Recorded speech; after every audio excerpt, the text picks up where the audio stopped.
Welcome back to the Truth Factory. I just want to say first that I've been blown away this week by the response I've been getting. Like over 5,000 new subscribers in less than a week. Like that's insane. So thank you and welcome to all my new subscribers.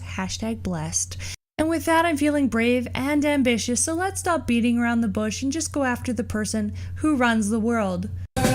No, if girls really ran the world, you wouldn't be able to sing a song about them running it. The real lyric should be, "Who run the world? International banksters." It's not as catchy, I guess. And international banksters is just a term that you use when you really mean the Jews. That's right, folks. I'm doubling down and going after Soros hard in this video. He's the kingpin that has either directly or indirectly been funding violent left-wing protest groups, lies perpetrated by the media to control the masses with false information, and even the migrant crisis in Europe. Now, I don't want to use him solely as a scapegoat because he is not the only world elite that does things like this. There's just evidence and leaked documents that back up my assertions about Soros. But the media doesn't go after Soros because he's linked to the networks that sign their paychecks. That's why CNN is so full of shit that when they open their mouths, only excrement comes out. And anyone who fires at Soros conveniently gets called anti-Semitic. Now, I'm not sitting here saying that all the world's problem is international banksters. I'm just saying that a lot of it is just from one asshole who happens to be Jewish. Is that okay to say without being called anti-Semitic? I mean, this man is a self-proclaimed atheist anyways. Do you believe in God? No. So if it just comes down to ancestry, is it okay if I talk about him if I also have Jewish ancestry? Here's my 23andMe report that proves that I have one single drop of Jewish blood in me. Not enough to get an Israeli citizenship, but fuck it, let's do this. You're not Jewish! Because while Soros is spending millions of dollars trying to manipulate elections and people through his media companies with fake news, I'm gonna pass out some red pills for free. And you might be saying, come on, Base Cat, he's 86 years old. Just leave him alone and let him die. He's already dead. And to that I say, don't look at him like he's Mr. Rogers. This sociopathic grandpa has had 86 long years of ruining and manipulating the world behind the scenes, spending billions to destroy the world. This man is Goebbels. This is Goebbels! Let me list some profoundly evil puppet master shit this man has done so that way you understand why this conversation is necessary. In 1992, he destroyed the British pound in one day by buying government bonds called glitz and selling them and buying them back at a cheaper price. This caused a recession known as Black Wednesday. He made £1 billion in one day selling sterling he didn't own. Cool. Next, in 1997, he fucked Malaysia harder than a $12 whore, unfortunately probably also from Malaysia, when their currency, the ringgit, lost 45% of its value in an instant. Tens of billions of dollars vanished from their government treasury. Then he wiped out 60% of the currency in Thailand, which had a domino effect on the Asian market, damaging the economies of Japan, South Korea, the Philippines, Brazil, and Russia, sparking a violent revolution in Indonesia that killed up to 5,000 people. And none of it could have happened without this motherfucker. Still not convinced? Okay, maybe something more recent. In the middle of the last decade, 527 advocacy groups appeared out of nowhere that tried to influence elections. As I talked about in my last video, some of these groups are linked to, Antifa, Black Lives Matter, and the Women's March. This is not only a loophole to get around the campaign contribution cap laws, it also manipulates the voter by using emotional psyop tactics.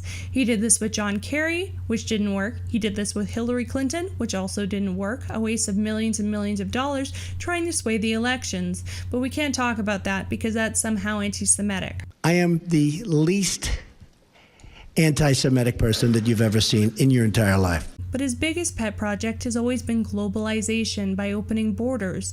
There are over 3,000 leaked documents through his Open Society Foundation.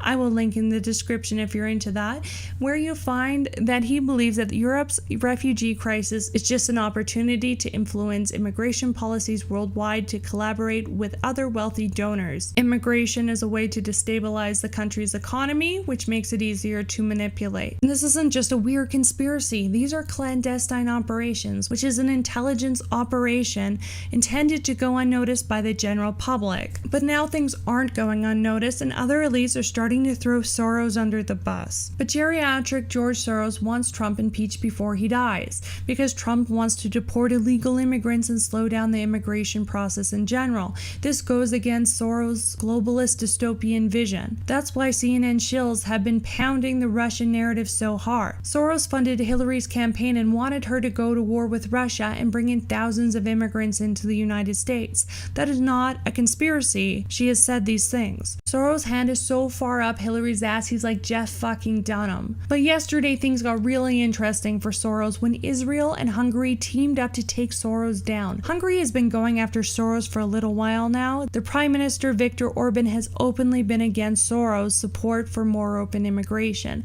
And in April he started trying to get the Central European University owned by Soros shut down with the reasoning that they give both students American and Hungarian degrees, which is unfair to other Hungarian universities that don't. But honestly, I think they're just trying to take down Soros because they don't like him. They've been campaigning hard against him with signs that say, "Don't let George Soros have the last laugh," basically meaning we want to destroy him before he dies so he knows that he has wasted his entire life doing evil things. Now, of course, the Israeli Prime Minister said these posters are anti-Semitic and remind the world of World War II propaganda. Another article I read referenced Soros as a Holocaust survivor. Now, it's true that George Soros was a teenager during World War II. I mean, this is the oldest fucking guy in the world. But he did not go to Auschwitz. He lived under the guise of a Christian, and in a 60 Minutes interview, he talks about how he repossessed property from the Jews during this time, which, I mean, I guess you do what you have to do to survive in that situation, but he says he feels no guilt about it. Not at all. Not at all. No feeling of guilt. No. This is a hallmark of a sociopath. That being said, a spokesperson for Israel goes on to say, in no way is that statement meant to delegitimize criticisms of George Soros, who continuously undermines Israel's democratic elected governments, adding that Soros funded organizations that defame the Jewish state and seek to deny its right to defend itself. Basically, we don't like anti-Semitism, but we hate George Soros more, so fuck it. And also, Israel and the Jewish people have been trying to convince the world for years that there isn't a secret Jewish billionaire controlling everything, and there's no international bankster conspiracy. Then you have someone high profile like George Soros, where it's actually proven that he actually does control and manipulate the world. And Israel's like, okay guys, we need to shut this guy down. And all of this is happening right after the G20 summit, where Russia, America, and Israel have all banded together for a ceasefire in Syria. These countries are working together, which is not what Soros wants. Big shit is about to happen in the world, so expect more fake news and more paid riots and maybe even some terrorist attacks, because that is how Soros has temper tantrums. And as a side note, I don't think I need a whole video about this, but a released document by an independent researcher known as the Forensicator suggests files eventually published by Guccifer 2.0, the Russian hacker persona, were likely initially downloaded by a person with physical access to a computer, possibly connected to the internal DNC network. Yeah, Seth Rich. Now, this would prove that the Russia thing is fake, which we all know, and that the DNC and CrowdStrike committed mass fraud and treason against the president. Although no mainstream media will cover this, and neither will Robert Mueller, because the world is fucked. And if I die mysteriously, know that it was a hit.